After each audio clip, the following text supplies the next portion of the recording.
Hello నమస్తే అండి అందరికి. మనం ఇప్పుడు ప్రెసెంట్ తుని రైల్వే స్టేషన్ దగ్గరికి వచ్చేసాం. రైల్వే స్టేషన్ దగ్గరికి ఎందుకు వచ్చామంటే హనుమాన్ జయంతి సందర్భంగా అందరూ వచ్చేసాం. ఇక్కడ ఏంటంటే పూజలు చేసి భోజనాలు అందరికీ పెట్టారు దివ్యజ్యోతి వెలిగించి. ఈ దివ్యజ్యోతి చూస్తుంటేనే కొంచెం నాకు చాలా ఆనందకరంగా ఉంది. సో ఇలాగ భోజనాలు కూడా ఇక్కడే పెట్టారు.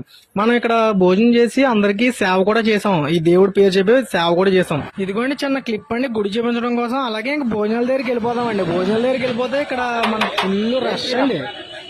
సాంబార్ తుని రైల్వే స్టేషన్ లో ఈరోజు హనుమాన్ జయంతి సందర్భంగా అన్నదాన సందర్భం జరిగింది.